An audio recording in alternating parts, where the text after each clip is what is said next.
В эфире итоговая программа новостей. Расскажем о главных событиях уходящего понедельника. В студии Василий Радченко. Здравствуйте. Смотрите сегодня. Дополнительные места для больных коронавирусом развернут в Якутии. В непростых условиях пандемии медработники отмечают свой профессиональный день. Администрация Ленска вручила нуждающемуся жителю коляску-ступеноход. Совсем немного осталось до открытия круглогодичной дороги Кобяй. Работы близятся к завершению. Между тем завершился автопробег из Питера в Мирный. Участники прибыли в алмазную столицу на газомоторном топливе.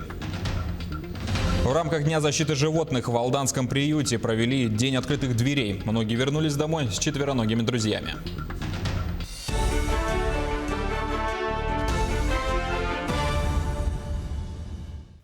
В Якутии развернут дополнительно более 100 койко-мест из-за роста числа заражений коронавирусом. Также в регионе увеличили число операторов и волонтеров из-за многочисленных обращений местных жителей в диспетчерскую службу городских поликлиник.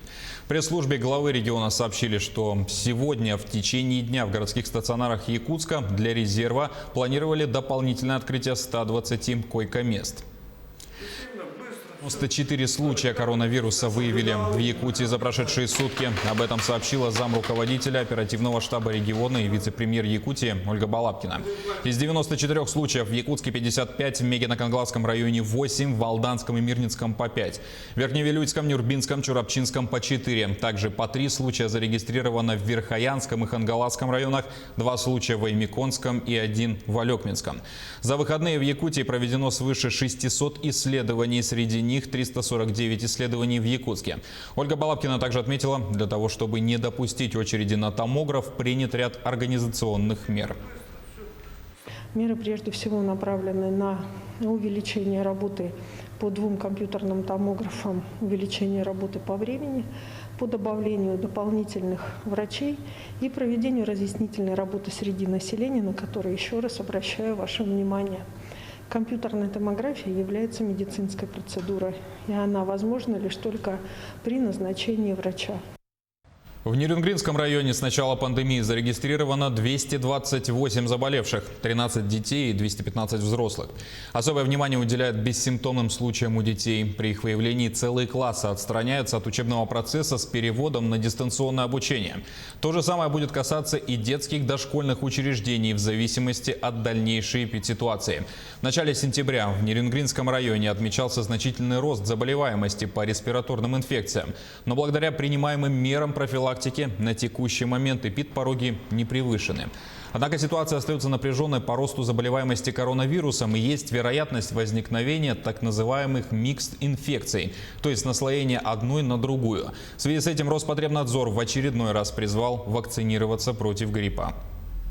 Необходимо максимально предотвратить возникновение гриппа среди детского населения, поскольку детское население в первую очередь подвержено заболеваемости гриппа. И среди взрослого населения возможно наслоение инфекций, соответственно, будет приводить к обострению процесса и ухудшению, усугублению, так сказать, течения самого заболевания. Поэтому необходимо максимально уделить внимание вакцинации взрослого населения. Врачи рассказали, что более половины населения Якутии получило уже вакцину против гриппа. Об этом также и рассказали в пресс-службе главы и правительства региона. На сегодняшний день, по данным, привито 52% населения, в том числе 62% детского и 45,5% взрослого. Первыми вакцинацию прошли медицинские работники, работники образования, жилищно-коммунального хозяйства и ресурсоснабжающих организаций. Руководитель регионального Роспотребнадзора Маргарита Игнатьева отметила, что прививочная кампания в республике продолжается в связи с началом сезонного заболевания ОРВИ и гриппом. Любые экстренные службы в России можно будет вызвать по номеру 112. Такой законопроект депутаты планируют рассмотреть на пленарном заседании Госдумы в осеннюю сессию. Законодательная инициатива направлена на снижение ущерба и потерь при ЧС и других происшествиях в регионах. Помимо этого предусматривается разграничение полномочий при эксплуатации системы 112 между федеральными, региональными и местными властями, а также организациями, участвующими в ее создании и эксплуатации. В августе на совещании Кабмина премьер-министр Михаил Мишустин заявил о запуске единого номера для вызова экстренных служб по всей стране в 2021 году. Умный транспорт, управляемый по нажатию кнопки, работающий от аккумулятора, коляска-ступеноход, спасение для семьи Шаховых из Ленска. У главы семейства первая группа инвалидности. Мужчина перенес 4 инсульта. Он не может передвигаться, а постоянно находиться дома в лежачем состоянии чревато последствиями и для физического, и для психологического здоровья. Дом, в котором живет семья Шаховых, не оборудован пандусами. Решить проблему все-таки удалось. Глава города нашел спонсоров, которые купили специальные коляски. Мы давно мечтали о такой коляске, чтобы можно было его вывозить на улицу, чтобы мы гуляли, дышали свежим воздухом. Это была наша мечта. И вот наконец-то она сбылась. Спасибо огромное людям, которые это все для нас сделали. Кто вам подарил коляску? «Газпром». Весной на прием ко мне пришла женщина Шахова, Рима Николаевна, да, и вот, скажем, она озвучила одну из больших проблем, это вот именно по людям и инвалидам, которые не могут просто нормально спуститься со второго, с третьего этажа, да, на улицу выйти. Администрация муниципального образования город Ленска вышла на «Газпром Трансгаз» Томск. Я вот должен выразить им отдельную благодарность от себя лично и, думаю, от всех жителей города Ленска в том, что они, скажем, прониклись этой проблемой, выделили денежные средства 1 миллион рублей. Сегодня в первый понедельник октября отмечается Международный день врача. Сейчас, в период борьбы с эпидемией COVID-19, дата стала еще более актуальной. О нелегких трудовых буднях врачей скорой помощи расскажет Виктория Федорова. Трудный профессиональный праздник достался медикам в этом году. Ведь и так работу медперсонала нельзя назвать легкой. Это постоянное напряжение, колоссальная ответственность и готовность к непредвиденным ситуациям. Старший врач смены Владимир Егоров контролирует все поступающие вызовы и распределяет их по бригадам.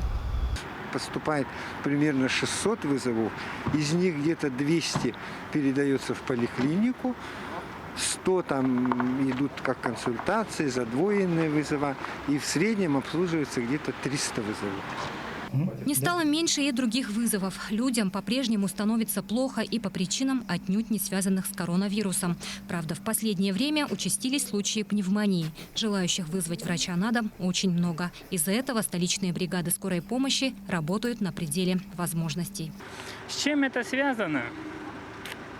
Наверное, с тем, что все-таки вирус меняется, осень, сезонность, добавляются свои ОРВИ, видимо, из-за этого. Ну и все-таки длительная пандемия, она, в конце концов, должна осложняться. На помощь к врачам скорой помощи подключились и студенты старших курсов медицинского института Северо-Восточного федерального университета. Люди только осваиваются, но уже горят большим желанием помогать, лечить. Поликлиники активно работают, но общими усилиями ситуация сейчас под контролем. 100% убеждений могу вам сказать, что все экстренные вызовы у нас обслуживаются своевременно. Несомненно, огромная ответственность лежит на водителях бригады скорой помощи, ведь на кону человеческие жизни. У Николая Васильева за спиной 13 лет работы водителем кареты скорой. На нашу просьбу рассказать о своей работе мужчина скромно улыбается и лишь желает всем своим коллегам зеленого света. Желаю успехов всем, зеленого света и расцветания. Врач бригады малой кардиологической Ольга Агаркова работает на станции скорой помощи вот уже 20 лет. Пришла сначала медсестрой и параллельно училась в мединституте. Наш труд очень сложный, но порой неблагодарный. Я всем желаю здоровья, так же, как и своим коллегам, всем их семьям, всем нашим семьям. И берегите себя и своих близких. Станции скорой помощи не до скуки, а в условиях пандемии минуты свободной нет. И больных пока меньше не становится. Но врачи уверены, что еще немного и болезнь все-таки пойдет на спад. Главное – это соблюдение всех мер предосторожности. Сегодня здоровье человека напрямую зависит от его личной ответственности. Виктория Федорова, Семен Семенов, Якутск. Сейчас короткий блок рекламы. Смотрите далее в программе. Совсем немного осталось до открытия круглогодичной дороги Кобяй. Работы близятся к завершению. Между тем завершился автопробег из Питера в Мирный. Участники прибыли в алмазную столицу на газомоторном топливе. В рамках Дня защиты животных в Алданском приюте провели День открытых дверей. Многие вернулись домой с четвероногими друзьями. Это итоги дня. Продолжаем программу. Алроса приступила к изучению новой кимберлитовой трубки в Мирнинском районе. Ее тело обнаружено под озером Мутное в 12 километрах от поселка Айхал. Сообщается, что для наиболее точной оценки его размеров специалисты используют методику электротомографии. Это технология электроразведки с высокой разрешающей способностью, которая позволяет использовать алгоритмы двумерного и трехмерного моделирования. Благодаря ей сокращаются объемы трудоемкого и затратного разведочного бурения при выполнении геологических изысканий. И, соответственно, сроки и бюджет поисковых работ также сокращаются. По прогнозам Алроса, предварительная оценка ресурсов будет подготовлена в течение лета 2021 года. Соединить Горный и Кобяйский районы. Уже совсем скоро между ними откроется круглогодичный комфортный проезд. Напомню, автомагистраль Кобяй обеспечивает транспортную доступность к федеральной дороге Вилюй и является одним из приоритетных направлений для Якутии. С какими трудностями столкнулись дорожники, расскажет Алексей Соколов. Самым сложным в строительстве дороги оказалось возведение моста через речку Тюгюяне. Почти 107 метров. Покрытие полностью из бетона. С двух сторон подходы по 450 метров. Завершить работы оказалось возможным только благодаря федеральному проекту «Безопасные и качественные автомобильные дороги». Этот мост строится в рамках национального проекта «Безопасные и качественные автомобильные дороги». Переходящий объект 19-20 год. Финансирование федеральное. Мост и строительство автомобильной дороги самой Кобяй, да, это получается 16 километров в этом году, в 2020 году сдача. Еще одна трудность, с которой столкнулись приезжие подрядчики, это вечная мерзлота и специфические северные грунты. Здесь специфичные грунты, то есть суглинки, суписи, такие грунты, которые во влажном состоянии они начинают течь, то есть как бы растекаться. Старались, чтобы все работы производились в зимнее время, то есть как согласно проектным требованиям. Подрядчики дают гарантию на 8 лет и уверяют, дорога простоит еще дольше. Я 100% скажу, что стоять он будет. И следили за качеством здесь, на данном участке. И все работы были строго выполнены качественно. Остались сущие мелочи – барьерные ограждения, сигнальные столбики, дорожные знаки. И уже в конце этого месяца, немного опережая график, дорожники планируют полностью сдать стратегически значимый для республики объект. Алексей Соколов, Анна Васильева, Семен Семенов, Кобяйский улус. По факту обнаружения туши белого медведя в Нижнеколымском районе сотрудники полиции начали проверку. Напомню, застреленное животное обнаружили на берегу реки Колымы. Рапорт поступил от Нижнеколымской инспекции Минэкологии. Особи было 2 года. Также по сообщению ведомства, 2 днями ранее животное видели живым примерно в 30 километрах ниже села Походск. Белый медведь занесен в Международную Красную книгу и в Красную книгу России. Сейчас на месте происшествия совместно с уполномоченными органами работает следственно-оперативная группа. По факту обнаружения туши белого медведя на территории Нижнеколымского района сотрудниками полиции начата проверка. В настоящее время на место происшествия выехала следственно-оперативная группа совместно с уполномоченными органами. К другим новостям. Новые поправки в налоговый кодекс, защищающие получателей страховой пенсии, вступают в силу с 1 января 2021 года. В них идет речь об уточнении порядка возврата излишне уплаченных страховых взносов. Сообщается, что в Госдуму внесен проект о заморозке накопительной пенсии до конца 2023 года. Но в октябре 2019 Конституционный суд России признал противоречащим основному закону ограничение права страхователя на возврат переплаченных страховых взносов. По решению суда необходимо учитывать структуру тарифа и факт поступления у конкретного лица страхового случая. Также нужно учитывать возможное уменьшение пенсии, если переплаченные взносы будут возвращаться. Автопробег из Питера в Мирный завершен. Сегодня жители и гости алмазной столицы торжественно встретили участников. Подробнее Марфирина Алексеева. Первый в России экологичный автопробег завершен. Позади более 35 городов и более 8 тысяч километров. Участники доказали, пересечь Россию на газе возможно. 24 дня в пути, 22 региона и разные часовые пояса. Участники действительно пересекли Россию. От начала до конца маршрута в испытании приняли участие 3 машины. Модели «Лада Ларгус», автобус «Нефас» и тягач «Скания». Они с завода оснащены газомоторным оборудованием. Более 5000 километров с Санкт-Петербурга до города Кемерово транспорт благополучно заправлялся в городских газонаполнительных станциях. А вот в Красноярском крае участники не обнаружили ни одну газонаполнительную станцию.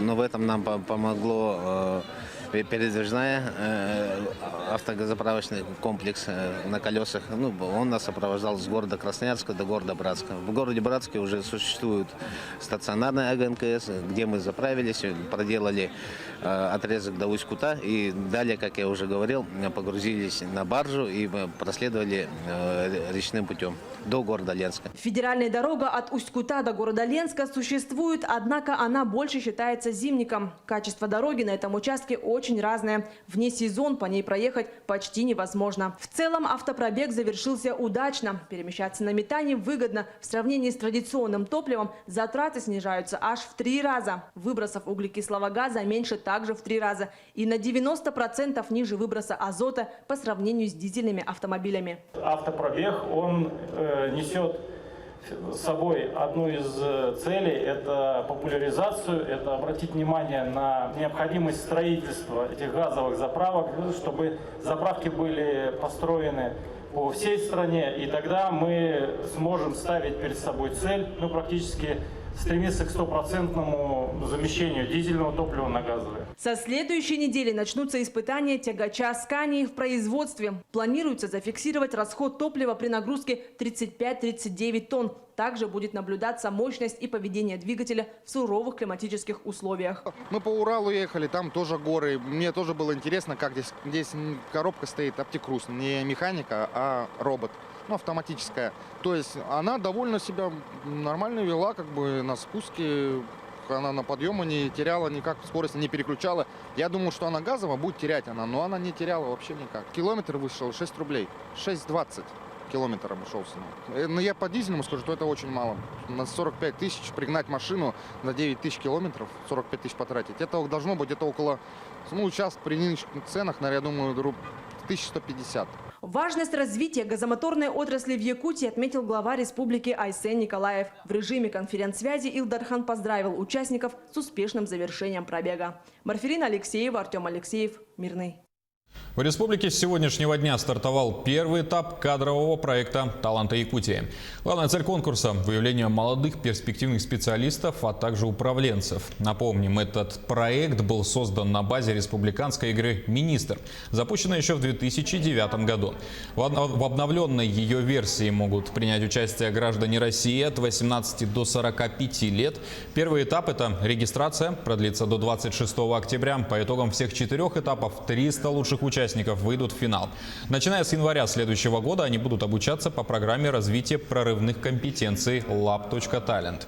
И в итоге в сентябре 2021 года будут названы имена 10 победителей.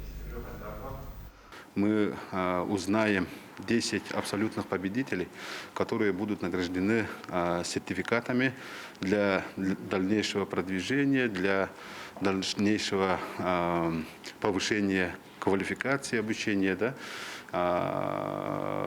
будут обучаться в вузах России и мира.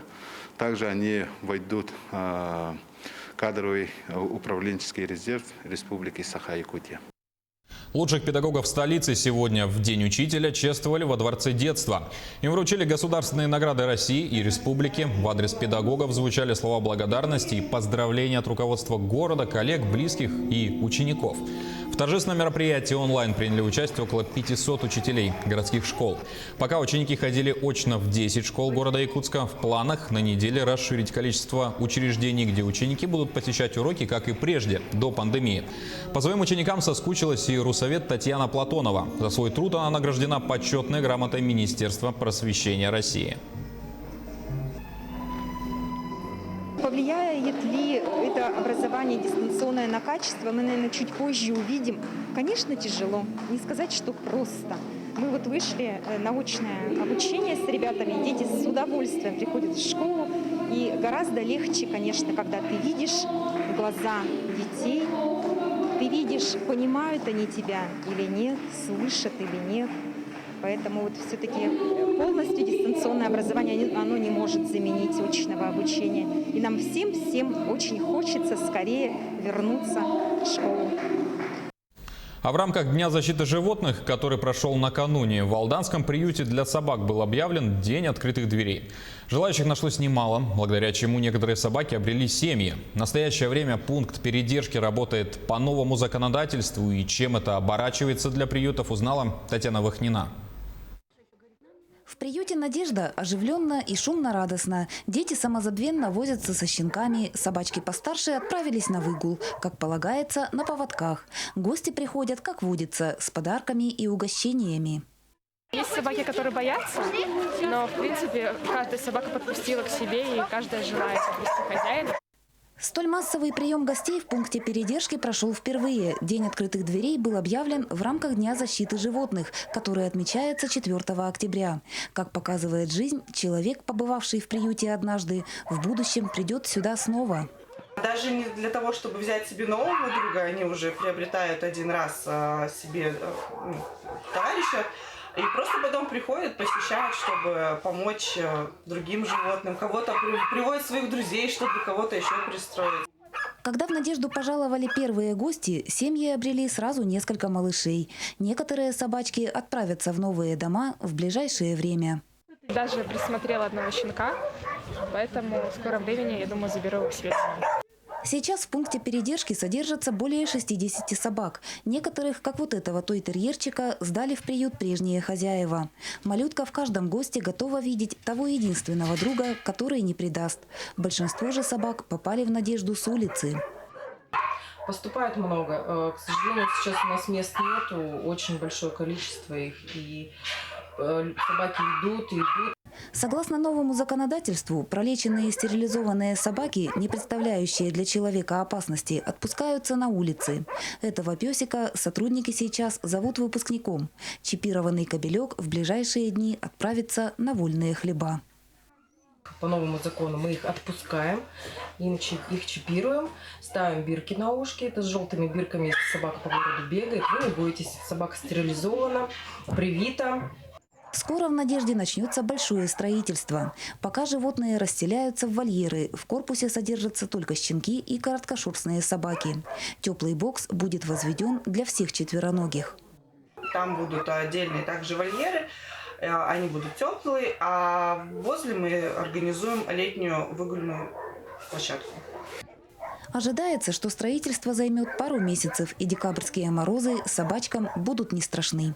Татьяна Вахнина, Алдан. Это были главные события понедельника. Наш телеканал продолжит следить за новостями. Спасибо за внимание. До свидания.